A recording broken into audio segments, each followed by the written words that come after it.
You are listening to the Scars and Guitars podcast. My name is Andrew Mackay-Smith, and this is my conversation with David Dean, who is a Sunshine Coast-based music industry identity. Let's hear what David has to say. Here we go. David, I want to welcome you to the show. Since 2002, you have been the General Manager of Hostile Entertainment, and since 2014, I believe, you have been the Executive Director of Turn Up Event. But it was well before 2002 that your journey in the music industry actually started. You've been the manager of bands and a booking agent since the mid-90s. Now, correct me if I'm wrong on that. And as a consequence, you are one of Queensland's most respected agents as a result of the tremendous amount of work that you've done with bands in the associated music industry environment. So, in your own words, mate, what got you started and how did you get started? Well, it's very kind things you just said about me, and so I started off from a young age, being the youngest in my family, and having older brothers and sisters who are into music and going to gigs and playing guitar and piano and stuff. And so I was around music from a very young age, and my parents also listened to a lot of music. And about the age of probably like 10, 11, 12, I was listening to AC/DC and Ugly Kid Joe, a few bands, Motley Crue, that sort of stuff, because my brother was into that rock stuff. And I've always been a big sports person, and I changed my genre of music probably based around the sport I played, which was basketball, which incorporated a lot of hip-hop. And when I was about 12, 13, 14, I got into LA gangster rap stuff. And then another friend of mine put me onto heavy music, and that was He gave me 4 albums that I borrowed, and they were Tool, Undertow, Sepultura, Roots. I can't remember the other records, but they're the 2 that I remember majorly. Well, they're a good team. They're a good place to start, yeah. Yeah, bought a guitar and started playing guitar when I was like 15. And, the very first metal CD I bought was Sepultura Roots, which is one of my favourite bands, which, it was 20 years. It's a 20-year anniversary of that record this year, and the guys were just out here, Max and Igor, playing it, which was pretty cool to see. Around that sort of 1998, when I was about 15, I got into doing live sound and doing a little bit of that and learning how to mix a band or do all that sort of stuff. And then the following year I got into radio and started doing a show on a community radio station on the Sunshine Coast called Noosa Community Radio, playing the metal show, playing lots of records. And through that, I met a lot of people and saw there were some really good local bands around the place, but they had nowhere to play. And in about 2001, I started putting on a couple of shows. The first show I put on was for my 18th birthday with a few underground death metal bands at the Sands Tavern in Maroochydore. And I started writing for the Tsunami Music Magazine that year as well. So I started doing a bunch of interviews and playing a lot of music and trying to help promote bands. And I saw there was a bunch of local good bands with nowhere for them to play, so I started putting on shows and did a couple of tours. This is all while I'm still at school. And in 2002, I started managing a couple of bands and went to TAFE and did a sound production course, and then started Hostile Entertainment in June 2002, while I was also studying a music business course. So that's sort of how I started. I think just the love of music and actually jumping the deep end and doing stuff and meeting people. So the inspiration was the love of music and wanting to, say, meet people. But how did you actually go about starting to book bands when you were still at school? Was there somebody that was helping you, for example? Like, was there somebody locally that was already booking bands and needed some help? Or did you just off your own back just go, rightio, there's a venue? And of course, I know the Sands, I eat there often still. I'd actually consider the Sands my local watering hole. It's where I frequent most to have a few beers. So it certainly doesn't host bands anymore, but how did you go about hosting the death metal bands at the Sands all those years ago? Well, I think through the radio station, through the magazine, the Street Press magazine, I was already in contact with various bands and promoters, managers of bands, and the actual bands. I was getting their music and playing it. So I think it was just an evolution of that. And I went, oh, I can put on these shows. It's not that difficult. All you got to do is promote it. I'm already involved with the magazine and the radio, which is two main ways that you promote things. And this is pre-internet and pre-social media as well. So I learned how to promote things by putting flyers and posters out on the street and shops, which is still a very important thing to date, even though people don't think it is. Because word of mouth is still the strongest form of building a fan base for a band or a show. So I just contacted people and put them on shows, and I was managing a couple of bands and just sort of kept putting things together, I suppose, and contacting venues. And I've never been afraid to ask people questions and how to do stuff or what to do and who to contact or who to book. And I've been very lucky to have some good mentors over my time, which always makes it easy to sometimes get what you want, I suppose, when you've got a high-profile name behind you or someone helping you. And I've had a lot of help too from my family, from my parents, and that also supported me. At first, when I did my 18th birthday, they went, "What the hell are you putting on a show for your birthday?" And that's a pretty radical thing to do. But then, oh, that's what you want to do. That's what you want to do. So they've always supported me and helped me in driven me around and all that sort of stuff. Which a lot of the times you hear parents go, don't play rock and roll or listen to metal. They didn't like it, but they supported whatever I wanted to do, which was a pretty cool thing to have. Well, you certainly applied yourself, and something that you mentioned in the answer to the question there, or previous question, I should say, was that you are an alumni of TAFE, and specifically you're an alumni of Southbank Institute of TAFE in Brisbane, which of course I attended as well. Tell me about the qualification that you obtained through Southbank Institute, and do you still use it in your day-to-day now?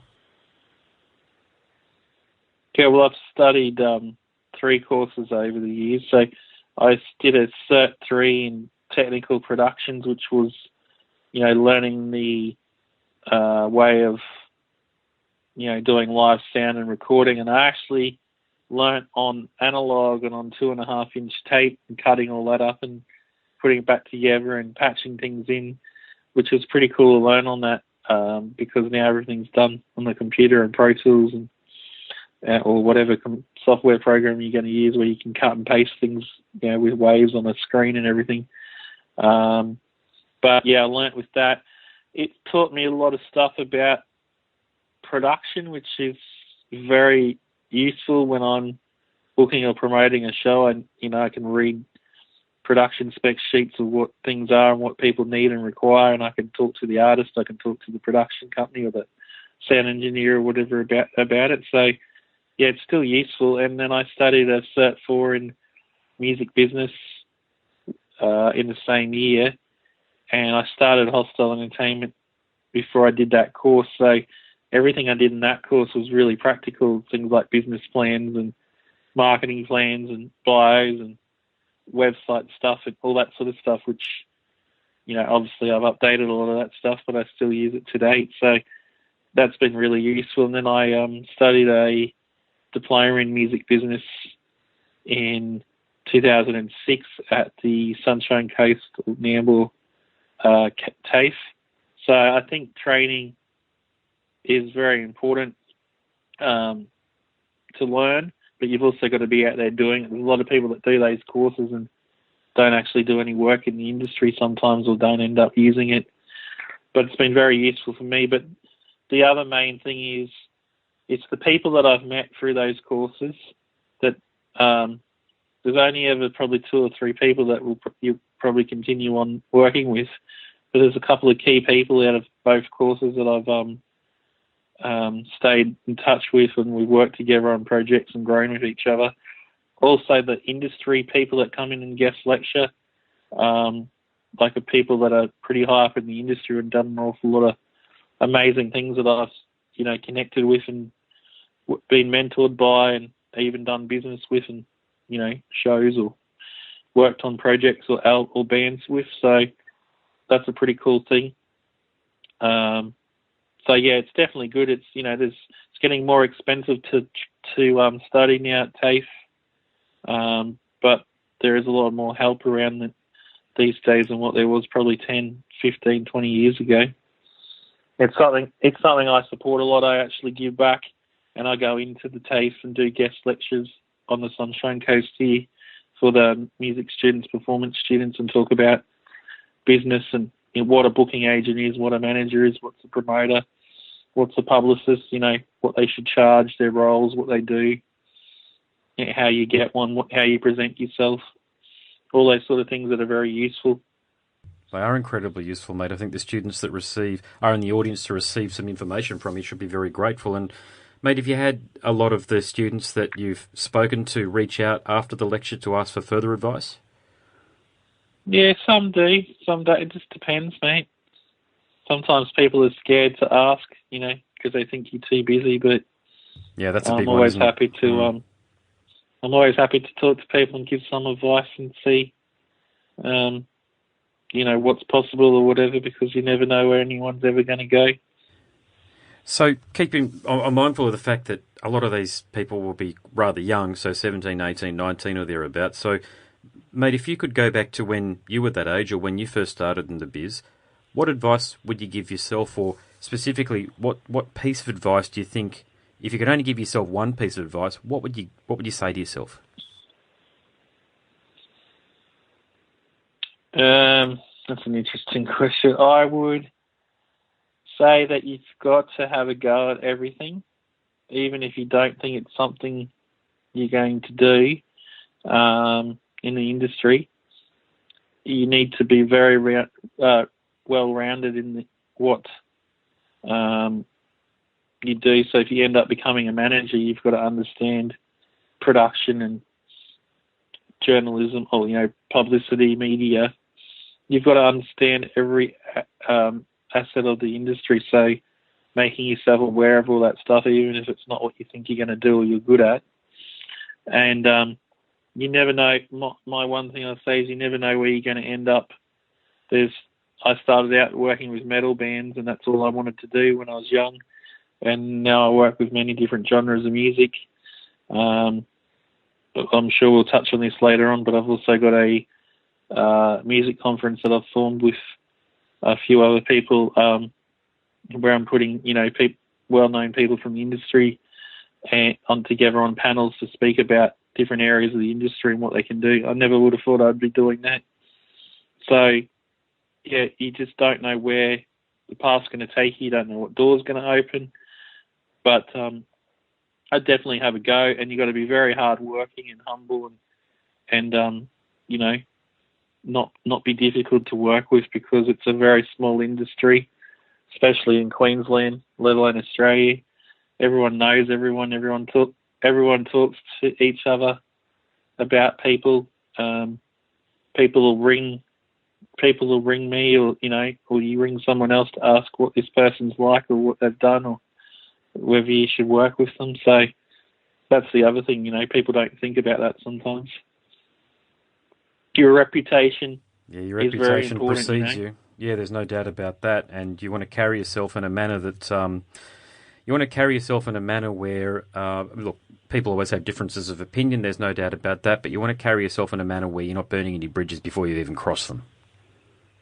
Yeah. So you must get approaches from a lot of bands that are starting out. So people of all ages, of course, start a band. I've just joined a band myself, and I'm joining a band at the ripe old age of 39. It's certainly not my first, and I don't think it'll be my last, but that's what I'm doing right now. But anyway, what advice would you have for a band who have just got together? Maybe they've just started rehearsing their first batch of, half a dozen songs or so, and they've got it all ahead of them. What would you say to them? Practice, write as much as you can. and play any possible gig, venue, house party, whatever, just to get your chops up.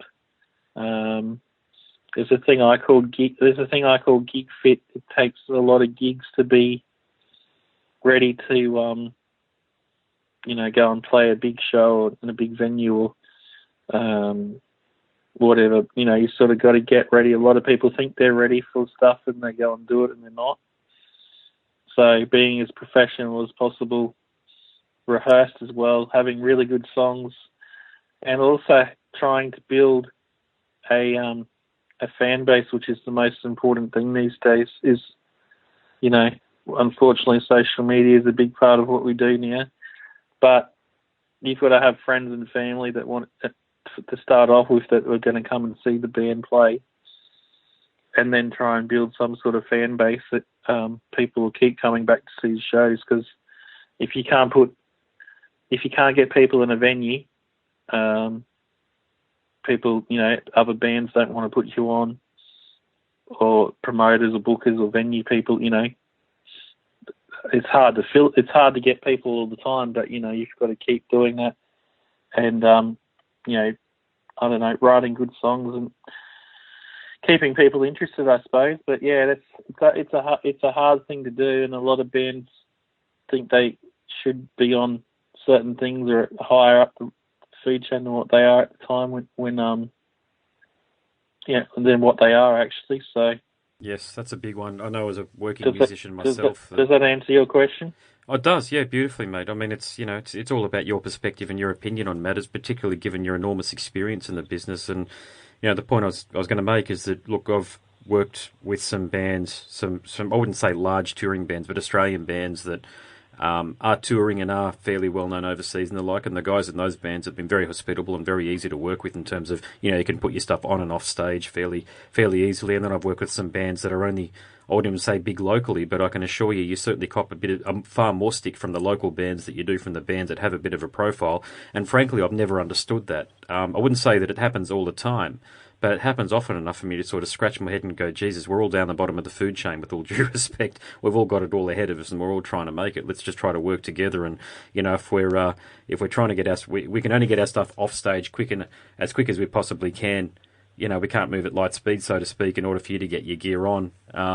Just some things that I've noticed during my own travels. And it even happens, I play in cover bands, and I've even noticed that, you get fairly young venue managers in the bowls clubs and the leagues clubs that I tend to play, and they can give you a bit of stick and a bit of attitude. And I don't know, maybe I'm looking into it too much, and I'm not being oversensitive in terms of, I'm not sort of looking into it from the fact that I'm being overly sensitive to the fact that you might get negative feedback or you might have interactions with people that aren't always positive. But yeah, I've been an account executive at Telstra for a long time, and I've just gotten out of that career to hopefully do something career-like with my pursuit of trying to turn a dollar in the music business. Let's just call it that.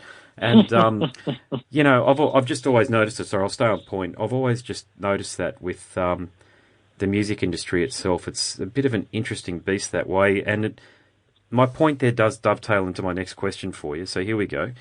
Mate, what would you change about the music industry? And I'd ask you to focus on aspects of it that you believe could actually be changed. So, for example, it's tempting to want to say to people in the biz to just be mindful and respectful. However, we both know that, well, maybe we both don't know, but we both have seen that sometimes the thieves, scoundrels and liars do prevail, and that's always going to be an element. So if you could focus on making a change that would likely happen, what would it be? Well, I'll go back a couple of steps. You're talking about money. And that's a big thing in the music industry. My name is Andrew Mackay-Smith, and you are listening to Scars and Guitars on 4ZZZ Z Digital. If you're doing it in one reason just to make money, it's most likely not going to happen, and you shouldn't be in this industry. Go and get a normal job, because you've got to put a lot of love and passion and hard work into it.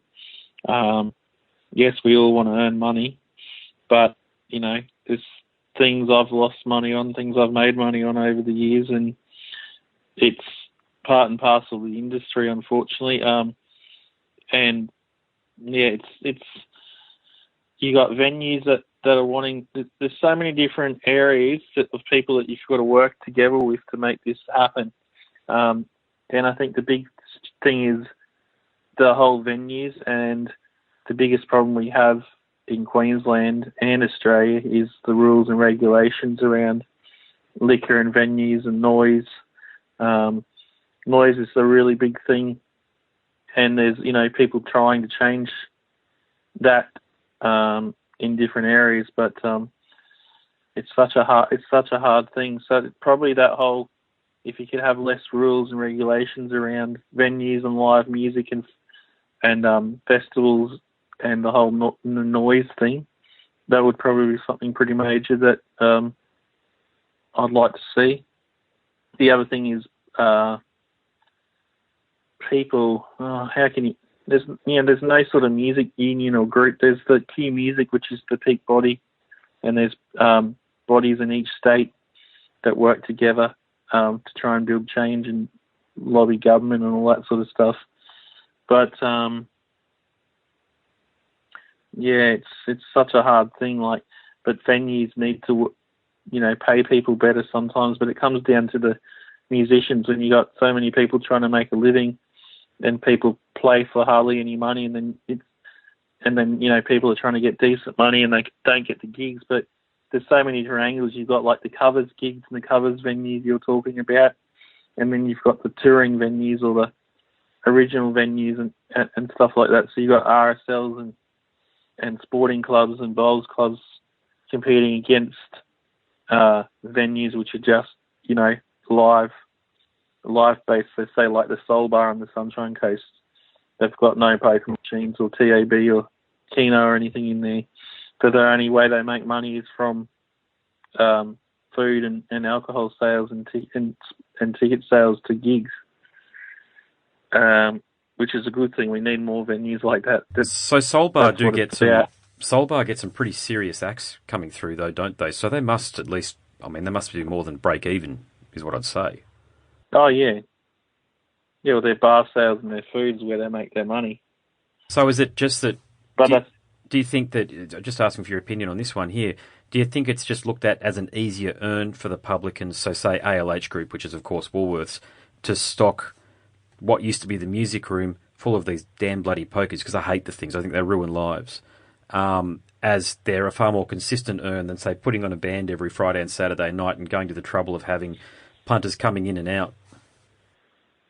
Well, they do both. They've got their room with their poker machines in, and they've got their public bar that you play in as a band. But unfortunately, there's the TV screens with the sport on it, or the horses up the back going, or whatever, So let's talk about one of the venues that both you and I, you were used to book bands there, and I certainly frequent it now, and I do like the guys over there. Actually, I eat there as a family all the time. It's our favourite place to go and eat as a family. That's the Sands.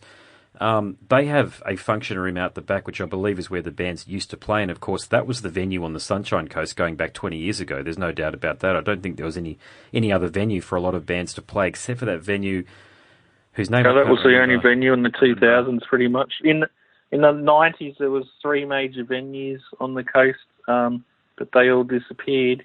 There's one at Alex Head, I remember. Yeah, there was the Mooloolaba Hotel, which was a big one that a lot of bands played. And then there was one at Alex Head called Stewart's, and there was also the Surf Air Tavern. In the 80s and 90s, lots of major bands played these venues. And then, they disappeared. I'm not sure for what reasons, because it's before my time. But, we ended up with just the Sands Tavern, which is a completely different venue now to what it was. The place where you eat and the function room next to it was actually the big room where all the bands played. Yeah. And unfortunately, around about 2007 or 8, it stopped due to noise complaints. From that unit complex on Horton Parade there, the big one or two people across the road, 1 or 2 people that complained. And unfortunately, you only need one person to complain, and liquor licence can step in and make it very hard for the venue. Those guys had to look at soundproofing it properly, and it was going to cost hundreds of thousands of dollars, and they decided it was better off not to do anything, but to stop the music than have to spend all that money. They seriously looked at it and wanted to do it. But, you know, when I started, I'll focus more on the coast here, but when I started in the early 2000s, that was the only venue. There was no festivals up here. There wasn't a great deal of bands. Now there's probably 6 or 7 festivals happening in this region. There's a few different venues putting on entertainment and bands. It's really flourishing up here. There's a lot of local bands and doing well and travelling across the country and touring and things like that. So it's a great thing to see. Okay. Well, now you mentioned something earlier that I'd like to talk about. You mentioned social media. How can it be used effectively? Well, that's a hard one. I think everyone's still trying to work out how to use it properly. But there's things like, well, there's a saying, a thousand true fans can make a band's career. If you've got 1,000 fans that are on your social media and they love the band so much and they keep buying everything you put out, you can have a successful career off that. Although it's not going to make it, you know, millions of dollars or whatever, but it's going to make you comfortable. You've got to really build your social media, and you've got to do it properly. There's a lot of people buy likes and views and all that sort of stuff, and that goes on. But if you can organically build your following, and you're talking directly to that following, and they're connecting with you, you're going to move forward. And you can see the bands that do that from their interaction and comments and shares and things like that through Facebook. Obviously, Facebook's the main one. I grew up with MySpace. That was the first one. Yeah, likewise. I really liked. And I think that was an amazing thing. It just didn't move with the times, unfortunately, and Facebook overtook. And, you know, we've got all this Instagram and YouTube and Twitter and whatever else, the other 100 different platforms that every musician has to be on. You've got to spend so much time on content now and posting those things and checking all those pages and that, which takes away from a lot of stuff. But it's so important. If you don't promote and engage with people, you know, you're not going to have anyone showing up to your shows. So you mentioned, you mentioned in context of social media, I can't remember the statement, sorry, I'd have to go back and listen to it, but you started off the sentence with, unfortunately, social media, ... Now, I hold the same view, to be honest with you. I mean, we spoke about this earlier when we caught up, okay, and we're talking about how we can build a profile on social media, and you just answered it very eloquently there, effectively. But, mate, a lot of people don't like using it. I'm not a fan of it. You know, I've got, as I'm talking to you, I think I've got 85 likes or something like that on my Facebook page. I get far more post engagements than that, of course, but it's turning those likes into real fans, and you mentioned a magic number there, 1,000 genuine, true fans. So my question now would be, if you didn't want to build a following through social media, are there any other avenues? Well, yeah, it's a hard one. Unfortunately, I don't think there is. But there's things like word of mouth is still the strongest thing. You're never going to beat word of mouth. And how do you get word of mouth? By being the best or good at what you do, and people start talking about you. Have you seen that band? They went and saw this band. They're really awesome. Or I've got the new album on whatever platform I listen to it on, physical or digitally. I think you can't beat that kind of stuff, you know. People going to work the next day and saying, I went and saw this band, they're awesome. It's how you get the people out to see the band, or how you get them to listen to it is I suppose, the hard thing. And there's always going to be some format, like, you know, from vinyl through to cassette, through to CD, through to digital / streaming, whatever you download, whatever you want to call it, iPads, iPods. It's how do you actually get the thing to people? Music's never going to die, and there's probably way too much of it these days because of the internet and accessibility Yeah, agreed. to people finding it. It's just there's an Which overabundance good, of bands. There's good and bad things about there's good and bad things about that, but yeah, I don't think you can exclude yourself from social. I have a couple of bands that often go, "Oh, we want to get rid of all our social media and go underground," and I'm like, "Yeah, that's fantastic to say that," and I totally get why you would, because I'm not the biggest fan of social media, but unfortunately, it's part of our lives now. And if you're doing anything like this, you've got to have the accounts, you've got to spend the time, you've got to have the content. People want to connect with you. So I think it's a very hard thing not to have. Email lists and text message lists and all that sort of stuff, I think, are important. You mentioned, Have you got any ideas on how you can not use this stuff and break a band?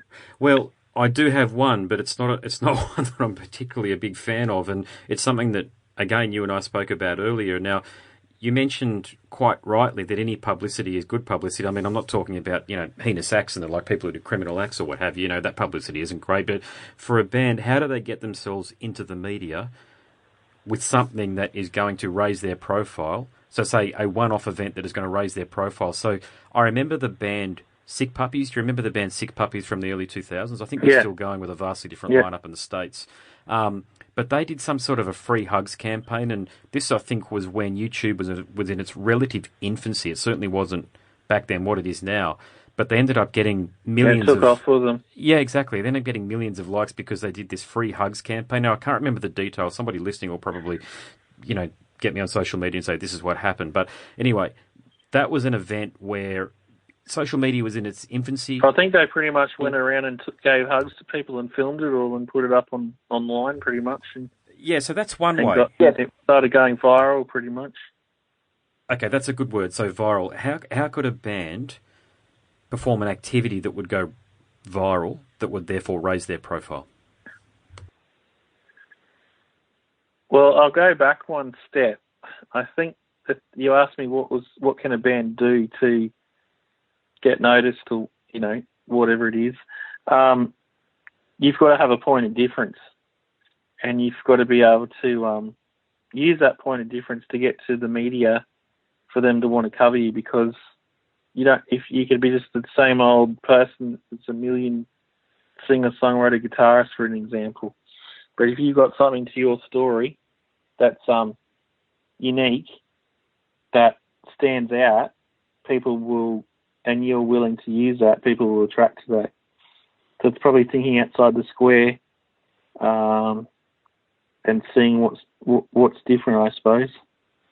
I know that's probably a pretty open-ended answer, but for an example, there's a band or an act that I've worked with and helped develop on the Sunshine Coast called Pete Allen. He's a singer-songwriter, surfing dude.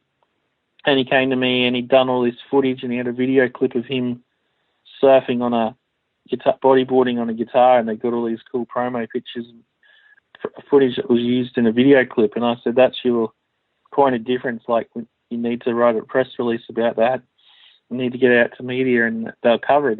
He said, I don't think they will.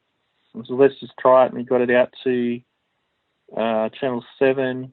And they did a story on him on the local news of him surfing and talking about the guitar and his music. A couple of different magazines picked up on it, and GoPro picked up on it because he'd used GoPro. So it's sort of giving that point of difference. And there's some people that even still call, it's like surf music literally taken to the surf, so that's something different that got notoriety and got some media attention. What's the, is there a fine line between promoting, and I'm using this word liberally, by the way, and certainly not in reference to what you just mentioned then, but what's the difference between a gimmick and a genuine promotion that's going to lead to a genuine fan base?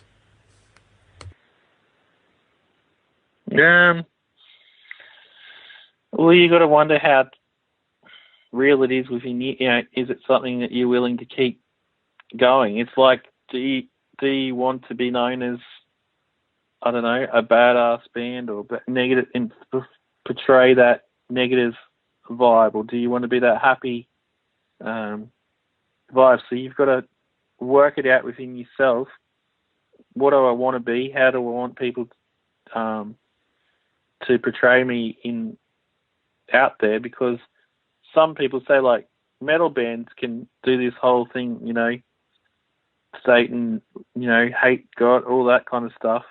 Yet they don't really believe that. No, that's right, spot on. But it's a great, it's a bit of a smoke screen. Well, it's a marketing tool, really, isn't it? It's how you identify It's a marketing the band. tool, and it's a marketing tool, and unfortunately, people always love things that are against, not society, against people. So, like, societal norms. Yeah, they want to go against societal norms. They want to be different. Yeah, they want to go against normal. So, if something's aggressive or it's offensive, people would gravitate to it and want to jump on board, even though it mightn't be the way the actual people think in the background. But it's like, if that's the angle you want to take and you're happy to run with it and you can continue on, that's what it is. So I think you got to really know within yourself, and I suppose that's a marketing thing, how you want to portray yourself,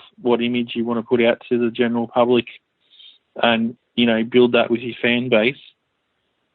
And sometimes it's good to know that early on. Sometimes it just happens for people and they run with it, and it's what they become known for when they didn't even think about it. So yeah, the infamous Glenn Benton situation where he burnt across. Glenn Benton, for the listener, is the frontman and bassist, and I don't know how else would you describe him, all-round character, fronting Deicide.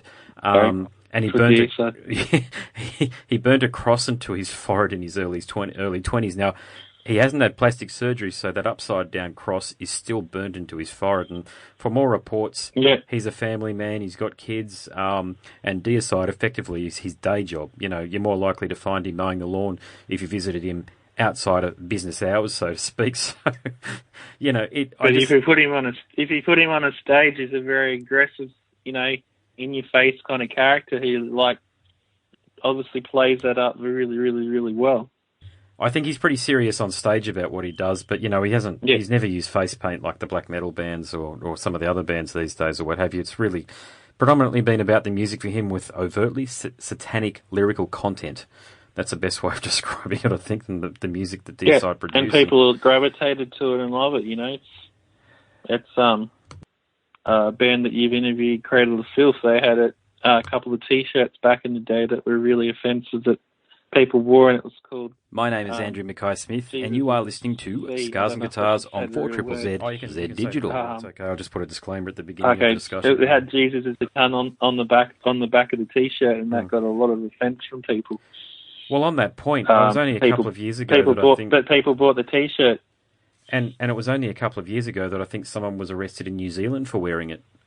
So it's still causing trouble. It's still getting people into strife. And look, you could never wear a T-shirt like that in a country like the Philippines or El Salvador. You'd be bloody lynched, I think, if you did that. So, and it's just talking about black metal for a moment. I know we're talking about the image of bands and the like, but when black metal started out, those guys in Scandinavia that were influenced by Bathory and Venom, they were deadly serious. And when I did a review recently after I had a discussion very serious. Well, mate, they were put in jail for church burning, and one bloke even killed a gay man. It was a hate crime.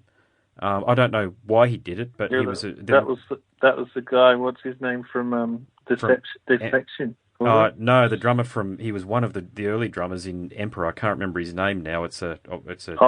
Okay. It's a Scandinavian name. He's of course got a stage name, and I don't want to say the wrong one in case I get someone into trouble. So anyway, I wrote a review for the Satyricon album, the new one called Deep Calleth Upon Deep, for the Metal Obsession publication, and I went deep diving into the history of black metal. And mate, early on, those guys were insane. It's an amazing thing, that black metal. If people out there are listening and don't know much about it, go and research it. Bands like Mayhem and Burzum hating each other, and Emperor and all those. There's so many of those bands. Satyricon. There's so many of them, and they all kind of hated each other, even though they played together. Well, I think that's why I admired Satyricon so much, because they seem to stay out of all of that bullshit. There was no incidents among band members, very high quality recordings, and the interview that you alluded to that took place with Danny Filth, or Daniel Davey, Danny Filth from Cradle of Filth. I had to pay respect to him because I think it's between Danny and Sata, aka Sigurd Graven from Satyricon, that are likely to have had the most sustained careers in black metal, and effectively it's because they've kept out of trouble. Yeah. And their bands yeah, have and kept they've out of been trouble. very business-like, and they've thought about everything from day one, probably correctly. Okay, I'm going to talk about something different now. The people listening will, of course, not be aware that you are visually impaired, aka blind. And people do make assumptions, and they might make an assumption that it might restrict you somewhat. However, we had a chat last week, and you shared with me that you'd travelled to Sydney via plane, unassisted. Now, of course, I've met you, and I can certainly recognise that you live the day-to-day as a bloke who just happens to be blind. And look, we do live in a society where it is commonplace to profile people based on their perceived disadvantage, which has led to something that we know as identity politics. So I'll be direct, mate. You do provide inspiration, and that you just keep on trucking and you get on with the business that you are so articulately engaged in. Now, apart from the completely obvious, in what way has your visual impairment shaped your journey in the music industry? That's a good question. Thanks for that. Probably, well, it heightens my senses. So probably, I suppose, my hearing and intuition of hearing a band, knowing if they, got the goods or whatever, they're going to go somewhere. Being able to project that, which is a very hard thing to do. Everyone's always looking for the next big band, but that's probably a benefit I've got. And also, because of my sight, I have to retain a lot of knowledge, so I've got a lot of information in my head of what's gone on, what I've been a part of, various people I've worked with, how people connect to each other. But it's not something I try and let get in my way. I've got the attitude that I'd rather be having fun and doing stuff with bands or music or whatever than sitting at home and doing nothing. I'm someone who can't sit around and do nothing. I get bored. I train in the gym every day, and I do the whole music thing and booking bands. I've got so many different hats I wear, different acts, different genres, different tours, different stages that the bands are at. So keeping a handle and remembering all that stuff. A lot of my acts just don't know how I even remember half the stuff I do without looking at a computer. Lucky enough, I've had family that have really helped and support me, and technology is a great thing too. But like you alluded to the plane thing, like I jumped on a plane. Like people obviously helped me get to where I had to, and I just ask for help when I need to. Like people ask me, "Do you need help?" And I go, "No, I'll tell you when I need help with something." So I try and be as normal as possible. But, music's something, probably without music I probably wouldn't be alive, to be honest. It's something that's kept me going, and I'm very passionate about it, as you've found out from getting to know me, and probably even through this interview people can tell that. Well, I think it's enormously... So, yeah, that's probably the... Well, I think that's probably the main thing. It's enormously commendable, mate, that you've just gotten on with the business of getting on with business, and people sort of, we had a discussion earlier today, and I'll just share this with the listener. We're talking about some of the ills in society, and in the West we've really got it all going for us. In Western society we've really got it all going for us, but there is this tendency to focus on what we don't have, the lack, and I do believe in something called the law of attraction. So and I'm not shitting on people's negative experience or something that might have happened in their life, which has really caused them to take a different outlook on life that might not be so positive. But, sometimes you've just got to look at yourself in the mirror, so to speak, and say, I'm just going to go and do this, mate. I'm going to find out what it is my passion, and I'm just going to get moving. And I think you're a very good illustration of that. Yeah, the other thing too is, people like to say no. And obviously someone with disability would understand that. People say, no, you can't do that because of that. And if you tell me no, I'll prove you wrong and make sure that I do it. So I think there's that determination to prove people wrong. And I've had to overcome more than most people, so I probably am more hardworking and put more in to what I do. But it comes down to the people. Like, there's a lot of good people out there, and it's finding those right people. And people will help you, like all my bands, all the people I've worked with over the years, always been very accommodating with my site, and, probably blows a lot of them out what I can do, but people are very helpful and want to help me, Like, I struggle, obviously, getting around in venues and things like that when it's dark and it's full of people, and you add alcohol into the mix or drugs or whatever else there is as well, which is, you don't know what people have got in them, and it's dark and all that sort of stuff. So, it's pretty full on sometimes. So I've been in some pretty interesting situations over the years. I always like going into a mosh pit. Something I don't do a lot of these days, but I've always been a fan of getting as close to the band as possible. And of course, a lot of metal pits and crowds can become pretty wild with crowd surfing and the new stuff, the fight dancing and circle pits and wall of deaths and all that sort of stuff that we've got. Indeed, yeah. But I love it, Okay, so we're going to get to know David in a little bit more detail now. So I have formulated 10 questions for you, mate. So I'd love you to humour me here and play along. Okay, so here's the first of my 10 questions. Yep. What's your favourite band? Geez, that always changes, but it's probably Sepultura, Slayer, Fear Factory. I probably can't give you one. No, that's fine. AC/DC. AC/DC, yep, that's the icon right there. Pantera. Yep, yeah, I agree with all of them. All fantastic artists. And on that note, what's your favourite album? I literally don't have a favourite album, to be honest. Jeez. Or favourite album? No, I don't have a favourite album, to be honest. I change from band to band and album to album. What is it right now? What's the album that you like listening to right now? Oh, God. I listen to so much music that I don't actually have a favourite record. I know that's a cliche. Yeah, okay. Well, there's stuff I listen to on repeat, but there's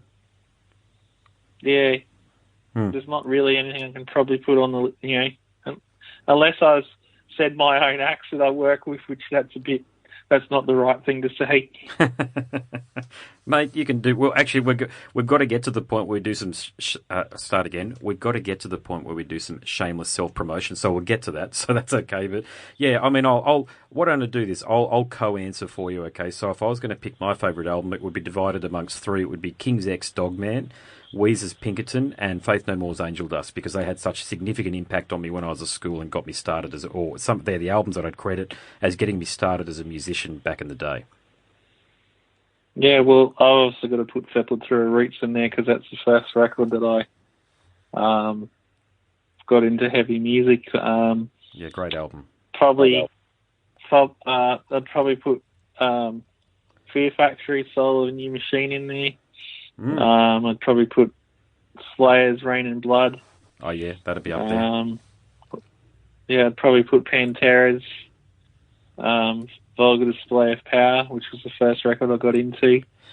Yeah, wicked album. Yeah, just all the classic stuff. But I like a new album that I'm listening to heaps at the moment, which is a cross of metal and hip hop, is Body Count's new record. Yes, that's excellent. An amazing record. Yep. It mixes so much of metal, hardcore, hip hop, and it's also got a lot of social commentary of what's actually going on in the world in the US right at the moment. Like, I'm right into a lot of that stuff, like that whole, that's got a meaning behind the music and stuff like that, which a lot of heavy music does.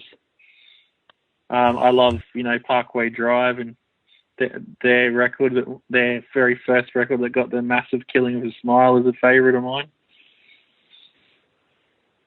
Yeah. Yeah, I'd have to second your statement and your point there about Body Count. I'm an old fan of Body Count, and I recently had the great fortune to talk to Ernie C., who's the guitarist in the band, and nicer bloke. I've certainly interviewed a lot of people, but he was a fantastic bloke to talk to. And I mentioned to him that he was a significant. I'm a bass player by trade, but I do play guitar as well. And I remember as a young fella in the boarding school that I went to, sitting in the boarding house, my study area, and playing along to that first Body Count record on guitar. And I mentioned that to him, that he was probably the first guitar inspiration that I had as a musician. He was really taken aback by that. He's really surprised that he had affected me in that way. But yeah, Body Count, tremendous band, and I don't think they get nearly enough credit. I think they get enough credit from metal fans and musicians, but I don't think they get enough credit as a band from the broader community for playing the style of heavy metal that they do play, and they do play heavy metal. You're right about some let's call it urban influences there, contemporary influences and the like. But at the end of the day, they're just a straight up, in my view, heavy metal band, and a great one. Well, and then some of the other bands that I grew up on that I loved from an early stage that I still listen to, but not as much as I used to, is bands like Cannibal Corpse, Morbid Angel, Suffocation, great bands, awesome. Deicide, Cryptopsy, all those sort of bands I've got to see and met somehow. Cradle of Filth, Dimmu Borgir, I finally got to see Soundwave in 2011, was it? Or I think it was they played. Yeah, I used to love them. Yeah, I was a big fan of them early on. You need to check them. It was a shame they played during the day and they were wearing their big costumes and wolves costumes and everything. They're playing 30 degrees sun heat with no, lighting, which is, because they're a very theatrical kind of band. No lighting and no, screens or whatever. And you could just see they were sweating like hell. I don't know how they didn't overheat and faint. Yeah, you got to play to the conditions someday. Every good coach and bloke who's ever taken, or girl even that's taken to a sporting pitch, will tell you to play to the conditions. And it doesn't sound like they did that in Brisbane on that day. That's for sure. Slipknot's another band I liked. I've seen Machine Head. A lot of that, I suppose they're classic bands, but a lot of them weren't back in the day. My name is Andrew Mackay-Smith, and you are listening to Scars and Guitars on 4ZZZ Z Digital.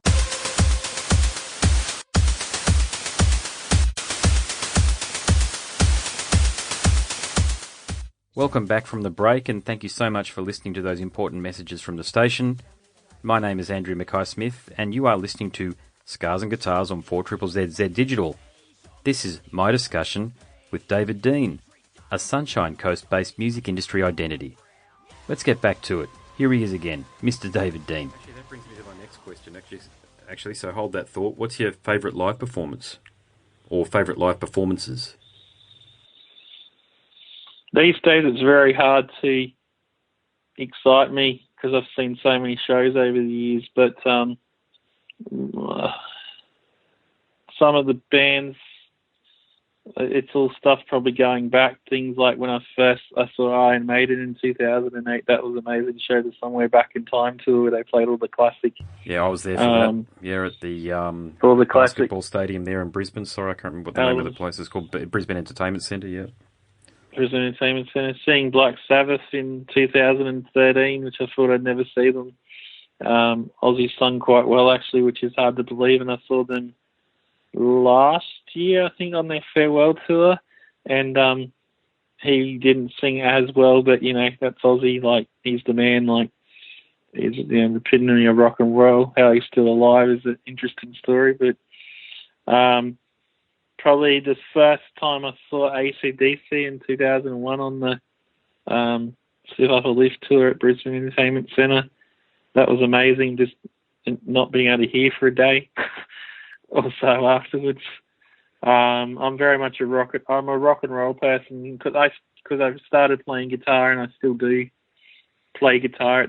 I'm not amazing at it, but it's something I love. Guitars, and I love hearing amazing guitarists play and having an amazing sound. So yeah, they sort of the older bands, I suppose, are the ones I enjoy. But there's lots of memorable acts. Seeing a band in a small venue that's completely packed that you can hardly move in is always something you never forget. I never forget the first time I saw Slipknot at the arena in 2000. It was so packed you couldn't move, and it was the sweat was hitting the roof and actually raining back down on everyone. That's how hot it was and how many people were in there. Yeah, I saw them on that tour as well. Those sort of gigs, and I've seen a few bands in that venue that are just completely packed it. Machine Head in there, and that was going off, and Strappy Young Lad on their last tour they did that on fire, and the place was just going nuts. So I think that's something you can't beat as a great live show, a venue that's completely packed and everyone's having so much fun, and the band feeds off the audience feeds off the band. And working with some of the bigger bands and getting to stand side of stage or like right on the stage, you get to experience that energy, which you probably wouldn't get in the crowd, obviously. Yep. No, for sure, yeah. Okay, so what's the best festival that you've attended? And God, you mentioned before there are a lot these days, so is there one that stands out? I did enjoy the Soundwaves because of the bands they had. There was always too many people at them, but what's happening? I've been to the last 4 Byron Bay Blues festivals in a row, which is, I know, not very heavy metal, but there's some amazing bands that festival gets, and it's a really cool place. It's chilled out, and you can wander around. There's great food, and it's at Easter time too, so they got Robert Plant coming next year for that, and I saw Santana. I saw Santana there this year. That he went off, and just all the old blues people that I would probably never pay to go and see by themselves. I've seen play there over the last few years. Dave Matthews was really good the first year I was there. He plays for like 2 hours. He played two gigs, and he played completely different songs, both sets, and played for like 2.5 hours each time. So, that's a great festival. There's the big Pineapple Music Festival on the Sunshine Coast. It's a pretty cool festival. It's in its probably 6th year now. Okay, yep. Yeah, next year I think it'll be its 6th year. Have you had anything to do with that over the years? As in booking bands and the like? No, not really. I've just sort of attended and helped a little bit in the first one.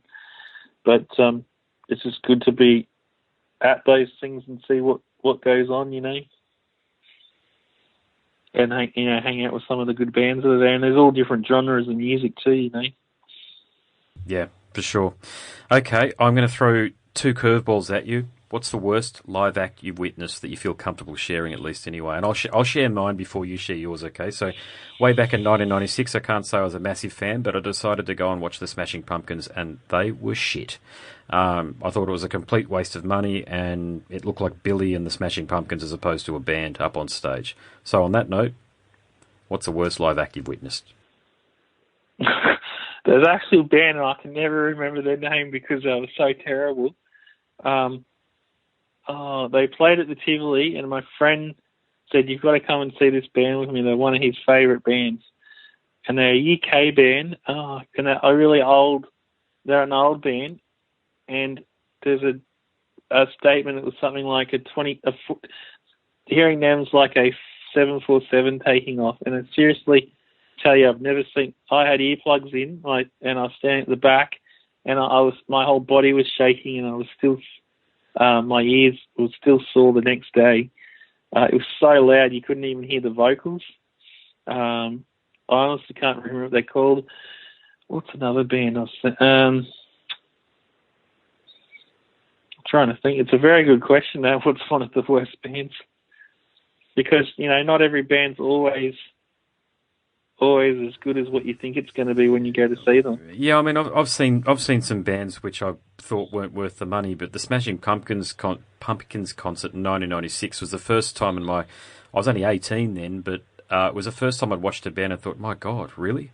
What on earth is going on here? I saw them in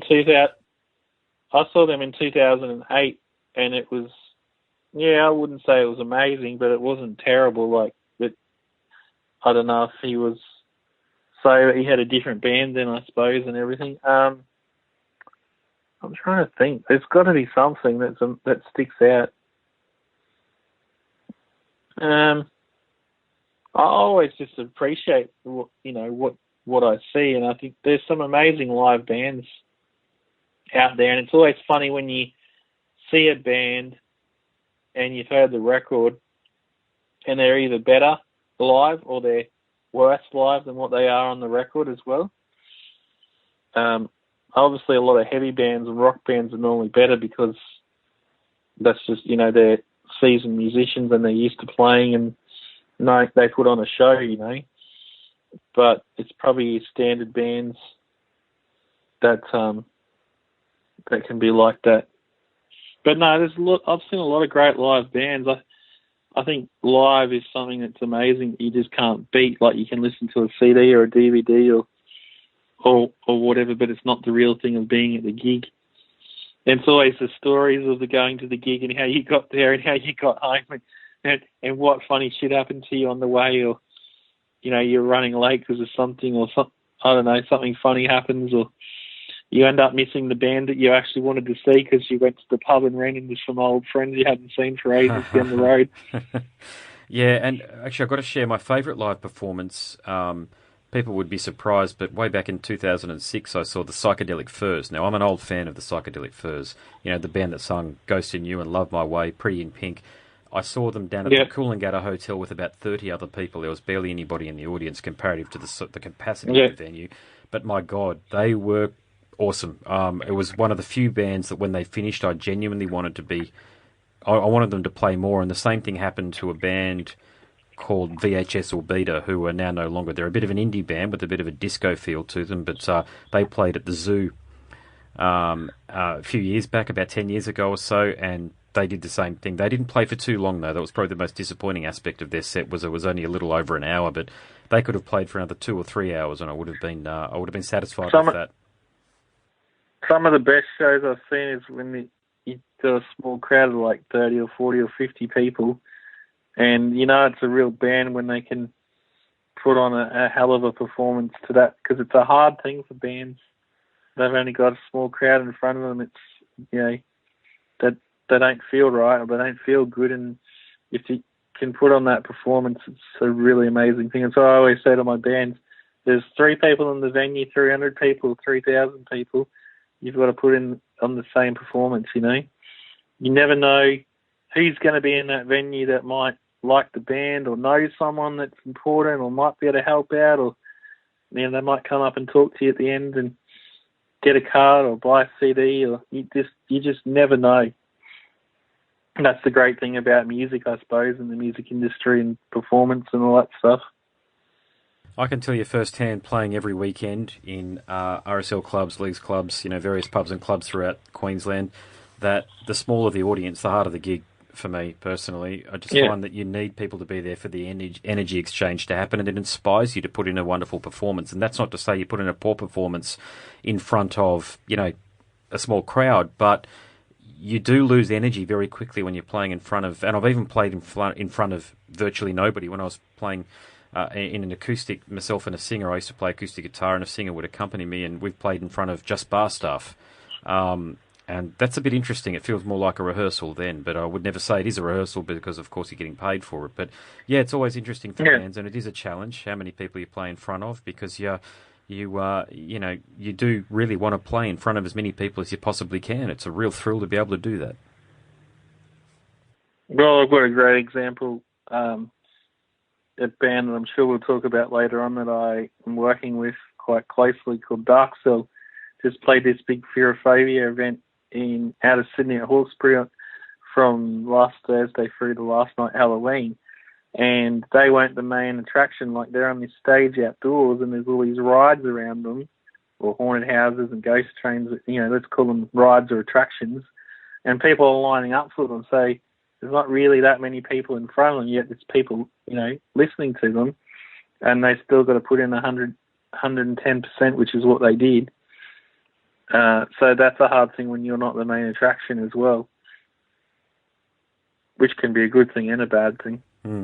Yeah, no, agreed, mate. And what's your most disappointing album? So what's an album that you were waiting for and you go, back in the day, remember when they used to, in the local music press, used to be, this album's going to be released on this date, so you could go down to Rocking Horse or Skinny's when that was opened, and you could line up outside if there was that kind of a demand for an album, but you went in and you handed over your hard-earned and you got an album, CD or what have you, put it into the player, press play and went, oh my God, what the hell is this? Well, mate, I've never done that. I've always listened to the record first before I've bought anything. Well, I've got a cracker that I think just about everybody would agree with me on, but you go ahead, mate. So sorry, I've always listened to records in shops or put the headphones on and listened to it before I've bought it. I'm not one who likes to buy something that's crap, Well, like Minnie, I purchased Metallica's Santanga almost as soon as it first came out. And I'd even go back as far as saying that I purchased Metallica's Load when it first came out. And the Load thing I could deal with. Okay, I understand that they were very close to the mainstream at that point, so they were going to make more palatable music that could be purchased through the Kmarts and the Targets of the world. But when they released Santanga, I didn't know what was going on there. It sounded like avant-garde. I don't know. I still don't know how to describe it. Lars's drums still confuse the hell out of me. The riffs are there. There's definitely riffs in there, and some of them are quite good, but the way they've chosen to record it is just bizarre. So that's the album that I would say is the most disappointing album. It's a great record with great songs on. You're probably not going to like me, but I like that record because of the rawness of it and how different it is to anything else they ever did. And they tried, like I've heard interviews, they were apparently on tour with Tool and System of a Down and Meshuggah on Ozfest, and they kept watching all this stuff, and I think it was Ozfest or something like that, and they went, let's try and make a record that's really heavy with lots of different time signatures and changes and stuff like that in it, and that's what that record was. But like, I'm a Metallica fan. I probably wasn't a Metallica fan until quite late in my metal career. I always went, no, they're not heavy enough, but as I've got older, I've got into them. I've seen them play a few times, and they always put on a great show. Yeah, I guess my issue, as is a lot of people's issue with Santanga, is the sound of the recording. So I think, to your point, the songs were actually there. There's certainly songs that had a lot of potential, and what's really been interesting is to hear how some individuals and bands and artists and musicians have reinterpreted the music on Santanga, and they've re-recorded it and put it up onto YouTube. But they've recorded it so it's quite listenable this time around, the version that they've done. I haven't heard that. The songs are there. Yeah, they're singing it properly. In terms of they've tuned it up to E flat instead of the C sharp that I think it was recorded in. Don't quote me on that, but I know it's a very low tuning that they recorded the songs in. There's a few decisions that they made that I think if they just changed a few things in there, A, the sound of the album, B, the sound of Lars's drums, and probably allowed Kirk to have a few solos on there, it'd be a vastly different album and far more palatable and probably wouldn't be as divisive as what it is. Yeah, you move forward to their second last release, Deathmatic, or is that what it's called? Death Lulu or Death Magnetic? Yeah, that's it. And it's it's quite a good record actually. It's got good production and really good songs on it and stuff like that.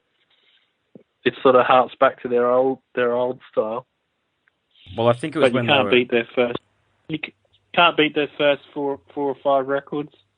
No, you can't, and that's always going to be my view. I think the albums that they released, maybe not kill them all. I think they were still finding their sound there, but of course Dave Mustaine contributed songs on there, and so there's some classic thrash riffs on that album. But the following two were unbeatable, and I've described them in articles that I've penned for publications as two of the most continuously influential records ever written. So, i.e., of all time, certainly of our time, are Ride the Lightning and Master of Puppets. I don't think they can be beaten in terms of thrash or heavy metal. They'd been in the top 5 all-time heavy metal albums. I think 2 albums from the one band. It's an extraordinary feat that Metallica achieved on those 2 albums, I think. Yeah, and even the next one, what is it? And Justice for All. Justice for All, so it was coming. That's a great record too. You can't. Sorry, it is, except you can't hear the bass. And I've got a theory behind that, though. You know, I do have a theory. You know what my theory is behind that? And I spoke to Tony the Demolition Man Dolan from Venom Inc. about it. I think I spoke to him, or was it Stuart Answers from Cradle of Filth? And my theory that I shared with either one of the two of them was that I think the band was hurting so badly the loss of Cliff Burton that they couldn't handle having the bass audible on an album, even though Jason, according to the engineer on the album, put in a cracking performance. Jason Newsted's performance was made mute, which is a sad thing for him. It's a shame. Because he could always play. I really, as a bass player, I admired Jason Newsted. He could definitely play. There's no two ways about that. And some ways, and I don't want to get any hate mail for this, I think he was a more appropriate bass player for Metallica than what Cliff was, because I'm a fingerstyle bass player, and you're very rhythmic when you're a fingerstyle bass player. You can do lots. You can be very, I'm going to get this word wrong, but I think it's dexterous. You can move all over the fretboard, and I'm not saying plectrum style or bass players that use a pick can't do that, but they generally aren't. And Jason worked out how to sit right in the middle of the percussive jam between James's rhythm guitar and Lars's often erratic drums, meaning Lars is quite often out of time. So Jason sort of figured out how to fit in between that, and he also provided some extraordinary vocals on the live stage as well. It was pity we didn't get to hear him on album. A Metallica album I'm talking about. I know he's done some recordings since through the Newsted. He's been in a few different bands since that as well. Yeah, he's never found a home though. He's a bit of a I'm not going to say lost soul. I definitely don't mean that, but you know, he hasn't been able to sit in one place for too long, and maybe that's just what he wants to do. But it'd be nice for him. I remember when he joined Ozzy's band for a tour, I thought he might actually stay there. And I think Jason would be an extraordinary accompaniment to Ozzy. Certainly Ozzy needs a great bass player, because Ozzy always had great bass players, especially one of our compatriots, mate, in Bob Daisley, the bloke from Sydney, who wrote all of his albums and lyrics through the 80s. Yeah. All of his classic material was actually written by Bob. Not many people know that or are aware of that are Ozzy and Black Sabbath fans, but that's the case. And you know, I always find that extraordinary that a bloke from Sydney was able to do that, but Bob's a hell of a bass player and a great guy. But anyway, I digress, mate. My next question, if you could resurrect a fallen musical icon, who would you pick and why? My name is Andrew Mackay-Smith, and you are listening to Scars and Guitars on 4ZZZ Z Digital. Who would you bring back from the dead?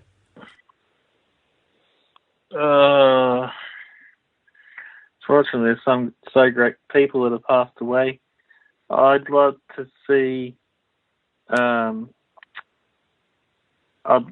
it's not going to happen because Robert Plant can't sing, but I'd love to see Led Zeppelin with John Bonham.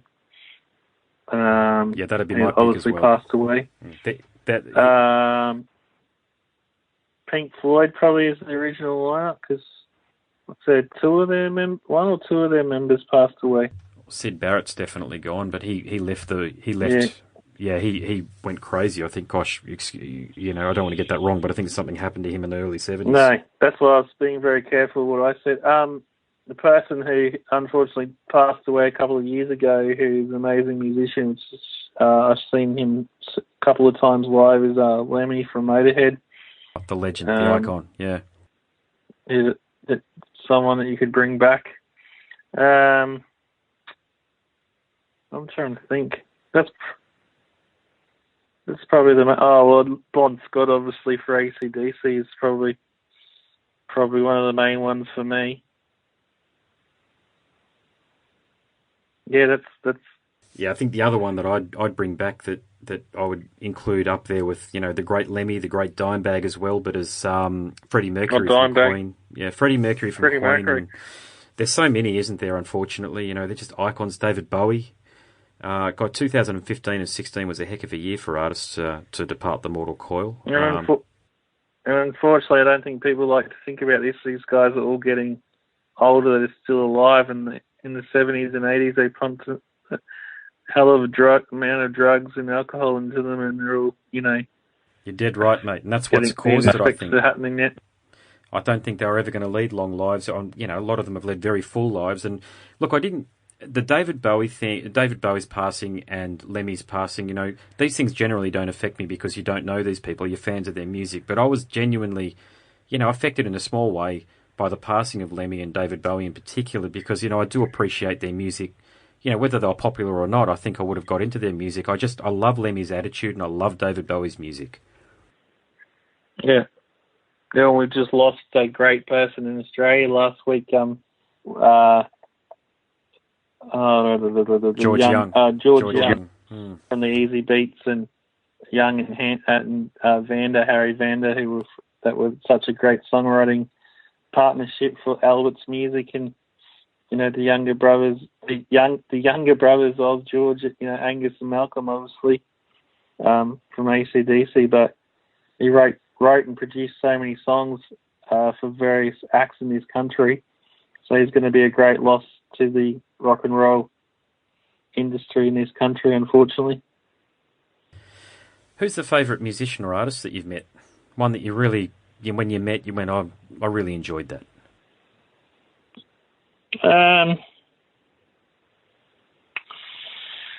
One of the most interesting ones, or the one that was pretty big for me, was meeting Vinnie Paul from Pantera. Worked with him on the Hell Yeah first tour they did, the second one as well. But the first time I met him, that's probably. I don't normally get very starstruck or anything because I've worked with a lot of people and I just treat people like people. I worked with the Dead Kennedys. That was a pretty cool thing to meet all those guys. Is that obviously when... they didn't have Jello? Yeah. They didn't have Jello Biafra singing for them, but they had another guy. I can't remember his name, but he looked and sounded and acted just like Jello. And a lot of people, I'm not going to see him because Jello's not in the band. It was like, well, it's history kind of thing, And to see that was something that excited me. I was on a high for a couple of days after that show. Trying to think who I met, but there's not really anyone that I've met that's really amazing or massive that starstruck me or anything like that.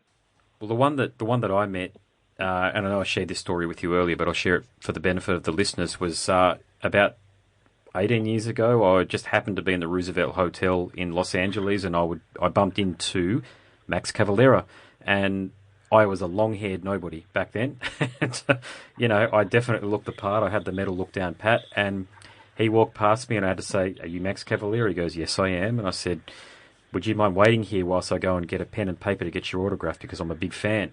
And he duly waited about 5 minutes because I had a lot of trouble getting some pen and paper. And my brother he's a solicitor and decidedly non-metal these days. He's a solicitor, but back then he was studying, and he definitely looks like a regular member of society, if you know what I mean. He's a card-carrying member of the mainstream of society. And I came back to find Max and my brother talking about skiing or something, or Max they were talking about something completely normal, and I ended up talking to Max for another few minutes, and I was really struck by how cool he was just to give us some time, and I knew that he was there with his family because he mentioned that he was there with his family. That's how I knew, and he took about 10 minutes out of his day to spend some time talking to a fan and somebody who probably didn't even know who he was. That's my brother. So I was really struck by that. No, I did. You're very lucky on that one because that's someone I've wanted to meet who I've never met, and I've actually worked with the band and that is Soulfly and stuff like that over the years. So you're very lucky there, man.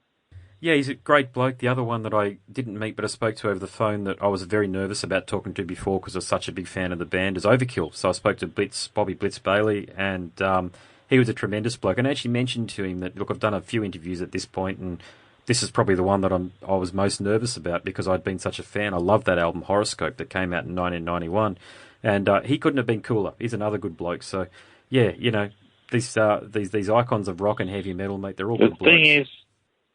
The thing is, this is with any music, they're just normal people who have just become somehow known in their field, and it's their name and their band name is a brand, and just like anything else, and people think that they're a lot bigger than what they actually are. And if you are lucky to know them, talk to them, meet them, work with them, they're pretty genuine people. A lot of them normally.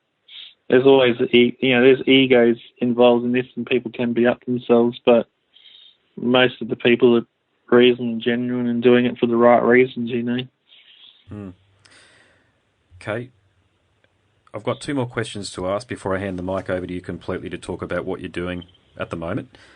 Mate, what's the strangest or quirkiest moment that you've experienced in the biz?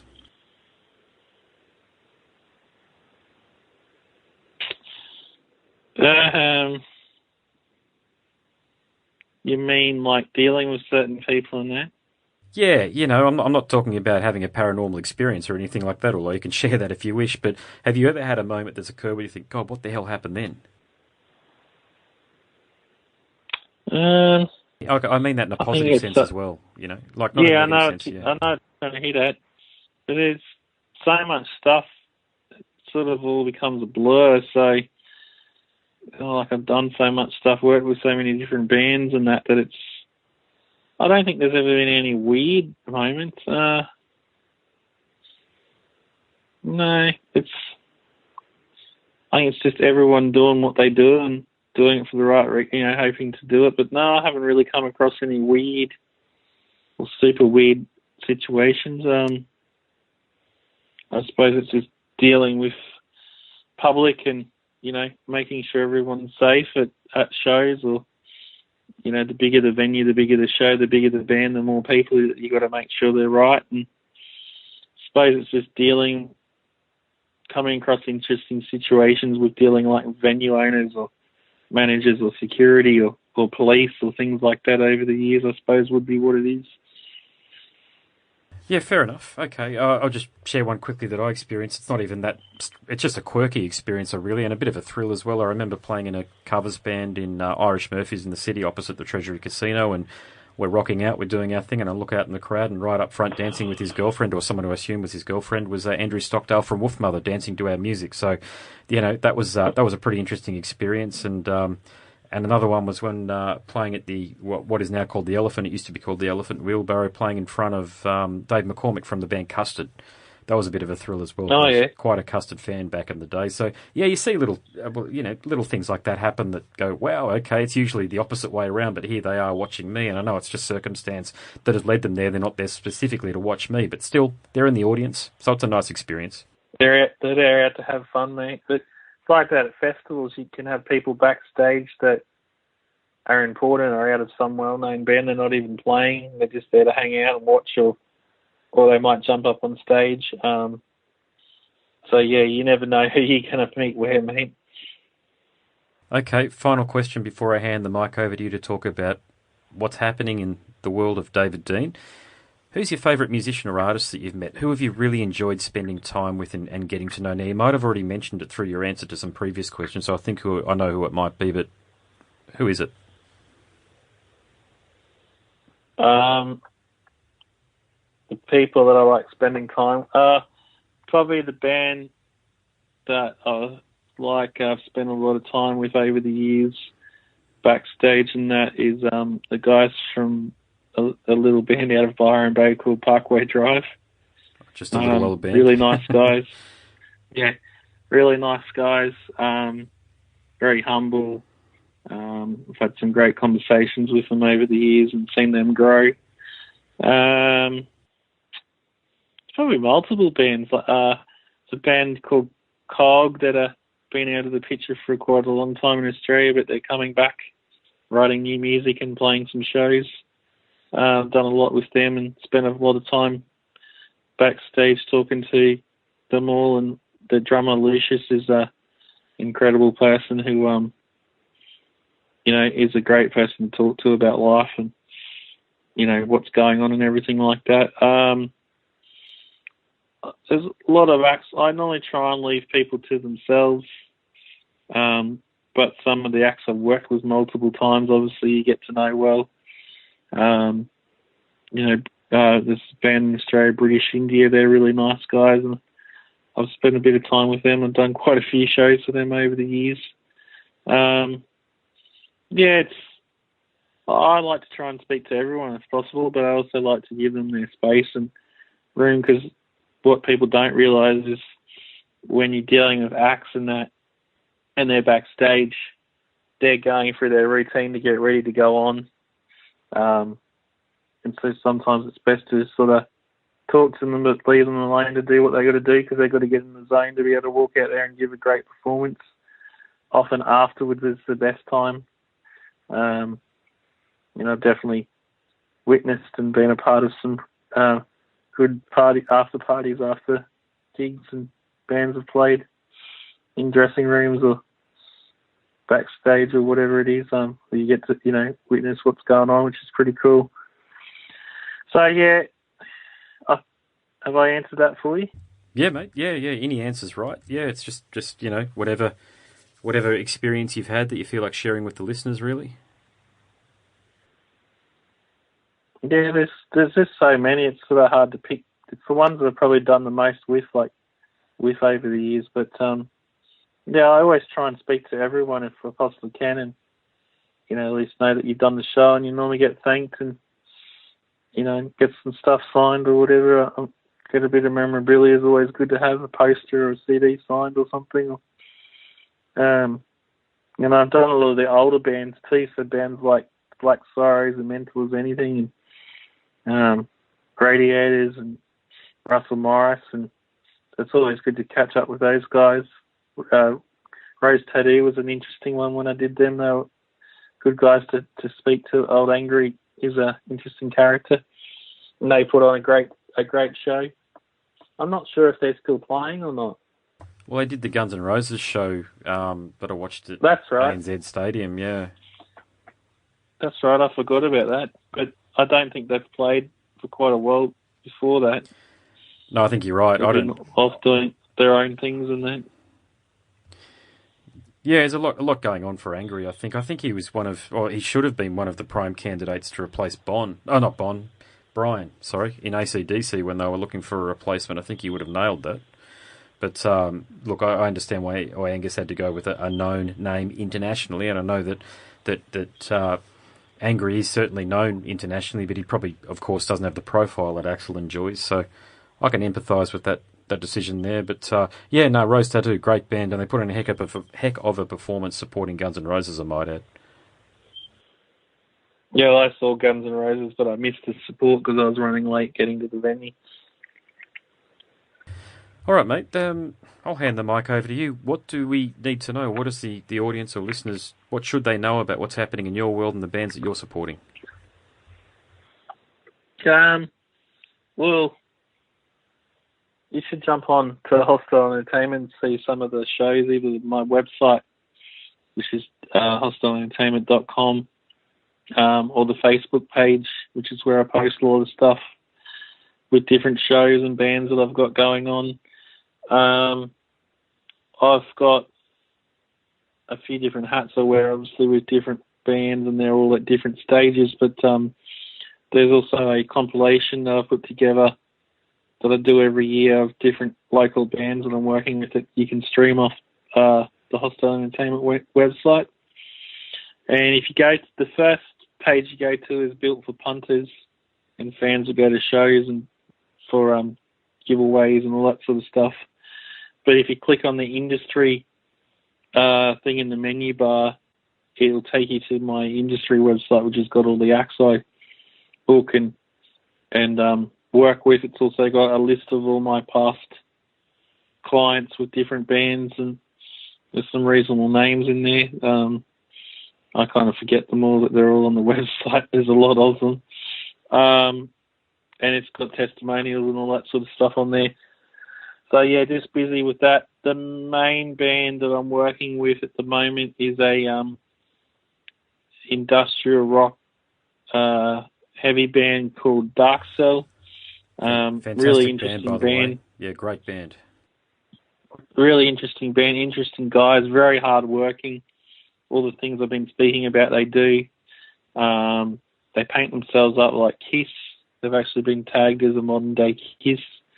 They put one hell of a show on when they play, and yeah, they're building that real niche following that people keep coming back all the time and keep coming to shows and buying their merch. They just did a tour with Motion in White, big band from America that they're kind of becoming reasonable friends with. In September, that was really good for them. They played to all licensed all ages shows, so played to a lot of underage kids that had never heard of them or seen them before. And they just did the Fearophobia event, which is was a big horror shock thing with rides and people dressed up and haunted houses and all sorts of crazy stuff. It was pretty cool. I actually went down to it last weekend for the Friday and Saturday night, hung out and had a good time. And then, yeah, they just announced some other shows in December they're doing, which is they're doing their own shows called Psycho Circus, which is their own event/festival that they've put together with myself. There's 9 bands on each show with, like, they're going to have, like, circus-themed stuff in the venues and performers and other stuff as well, just not the bands. So there's a Sydney event on the 2nd of December at Full Faith Stag, which is a venue in Sydney that a lot of metal bands play at, or a lot of heavier bands play at. And they're also doing Brightside in Brisbane and Fortitude Valley on the 9th of December. And then they're also playing a standard show at the Cambridge Hotel in Newcastle on the way down to Sydney and flying to Melbourne on the 16th of December to play a show at Club Bang. So they've all round out their year and they've been going into writing and recording next year. I'm just planning the next year out for them and trying to get stuff happening, get them back overseas. They went to America in 2015 and did 22 shows in 26 days across 14 states. So yeah, I want to try and get them back over to America. It's just a cost thing, costs a lot to do that because they've got fans that want to go back there. So it's growing that band and using all my knowledge, contacts, info with all that stuff. Then I've got a few other acts that I look after that are not heavy. I've got an act called Dooley. That's an indie pop chick that does really well with a band that plays around. She's only 18. My name is Andrew Mackay-Smith, and you are listening to Scars and Guitars on 4ZZZ Z Digital. There's a surf rock band called Buck Dean and the Greenlips that are from the Sunshine Coast that are Great really name. good guys that are, yeah, it's an interesting name. But they're doing well for themselves. They've played a bunch of festivals here and got a few releases and, you know, they're still on that, you know, climbing up the ladder and sort of touring around a bit. There's a couple of roots acts that I've helped to develop that sort of do a lot of their own stuff, but I still give a little bit of advice and still help occasionally with a couple of gigs.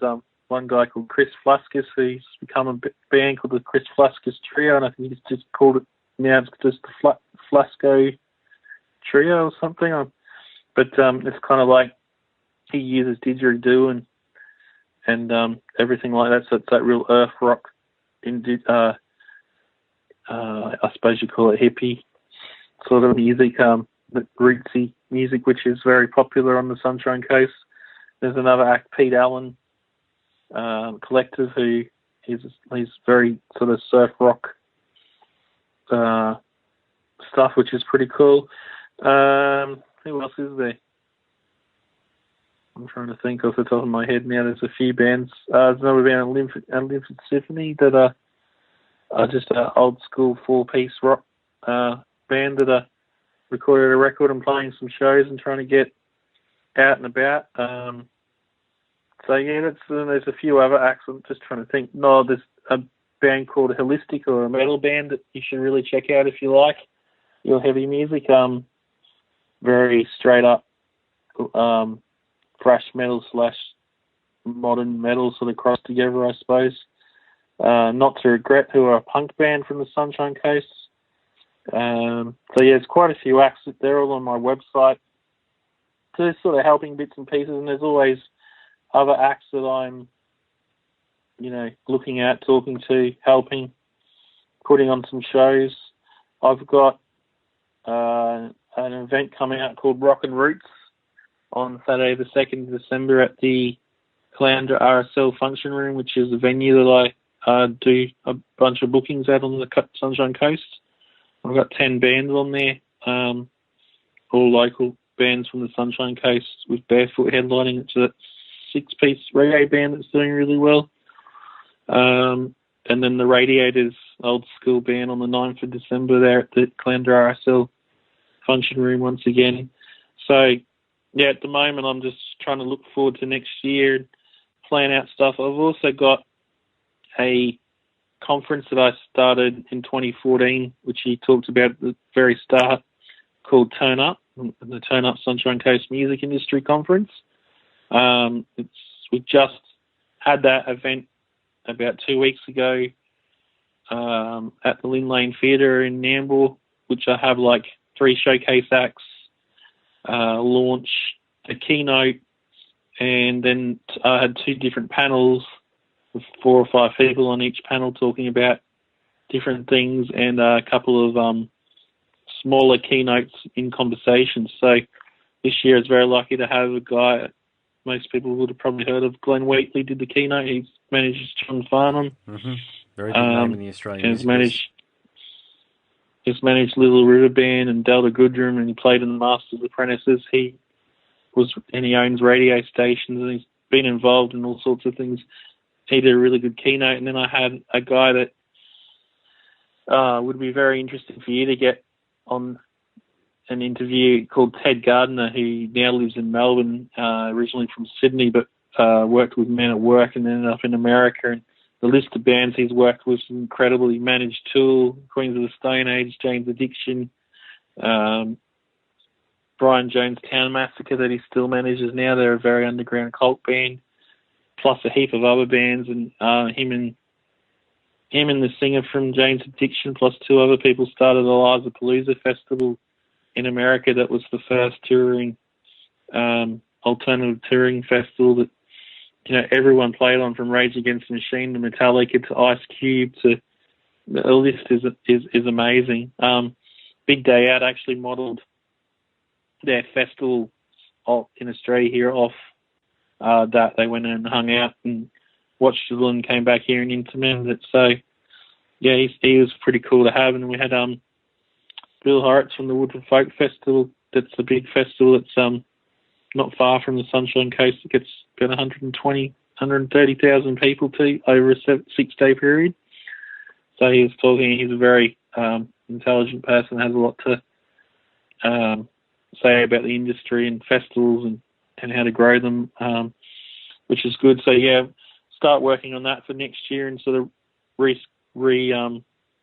shaping a little bit, changing it a bit, and doing a few events leading up to it, called an evening with some of the people that we want to get back to talk, that have got more stories to tell. So yeah, that's probably most of the things roughly off the top of my head. I'm sure you've got some questions for me about some of the bands. Oh, look, I think it's a very comprehensive summary. Really spoken about. Yeah, I think it's a very comprehensive summary that you've offered about what you do. And the band that I'm probably most interested in, given that I have a focus on, I just call it heavy metal, but you know what I mean, anything underneath a broader banner of rock, hard rock or heavy metal, but as Dark Cell, I really like what the guys are doing. I think they've paid a lot of attention, and I know we don't like talking about this in a direct manner, but their image, you mentioned that they're the modern day Kiss, or they've been referred to that. I think that's excellent. I think they're very, it's... we've both spoken to, or had some interactions with Dave Shivari from Il Nino and Terry Universal, and Terry Universal have a very identifiable image, as do Dark Cell. It's really important that a band is able to separate themselves and give themselves a point of difference, and you did talk about that earlier in our discussion. I think Dark Cell have put in a lot of effort. I'm a particularly big fan of the fact that they're local lads and they've been able to do it, and sometimes I think that there's this idea that you've got to leave Queensland and you've got to go down to Sydney and Melbourne to make it, but the guys are doing it all from here.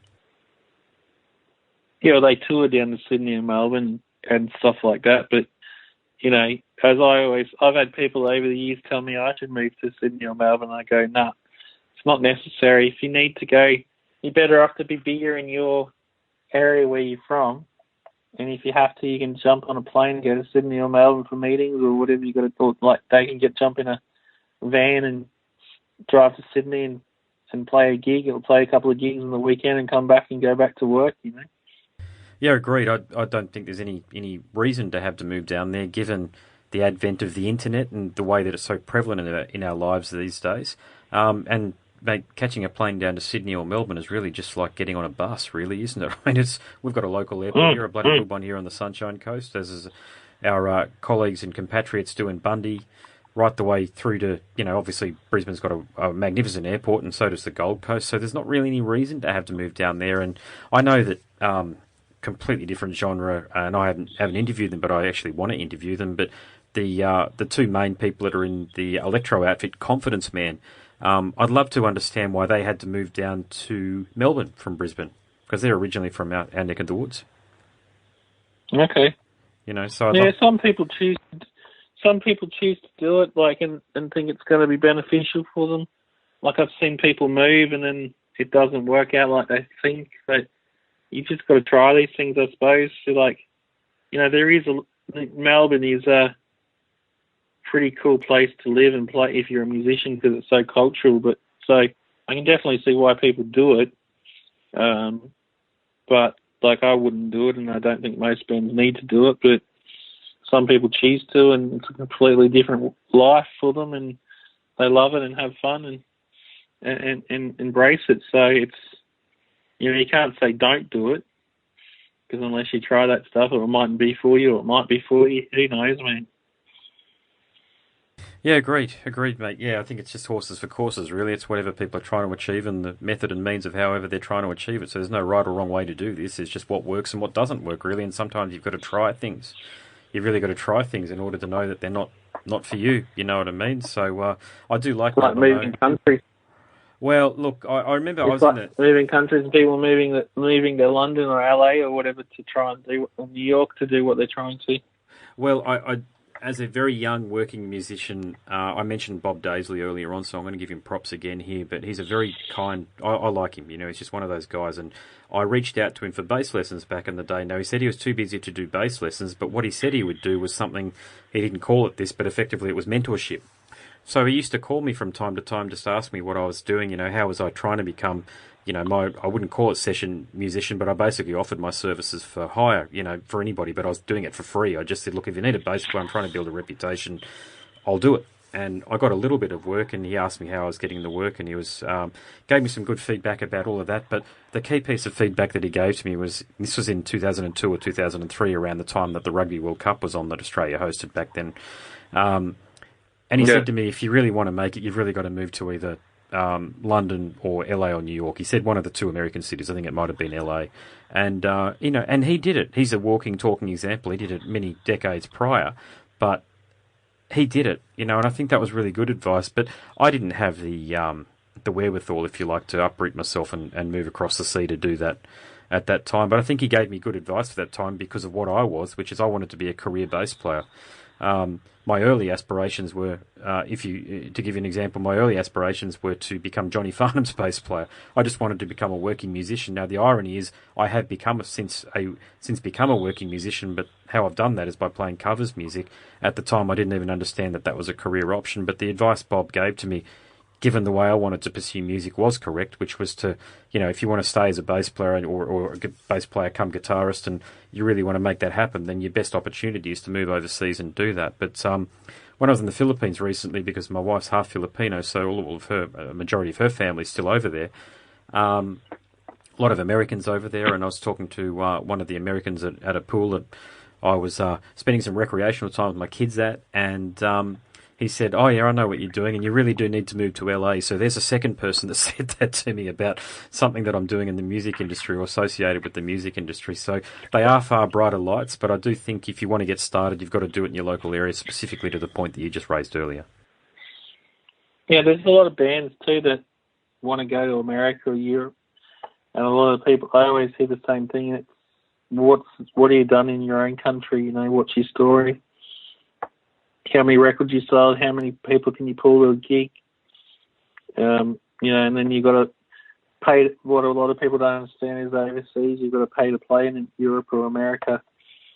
A lot of the tours you got to pay to get yourself there, and travel and everything, and to get your own accommodation, and then pay they call it a buy-on, where you buy onto the actual tour. You might have to pay 5 or 10 grand just to get on the actual tour, and then it's up to you to get there and try and build fans and sell merchandise or CDs or whatever. So there's just so many bands trying to do it that people can ask for that.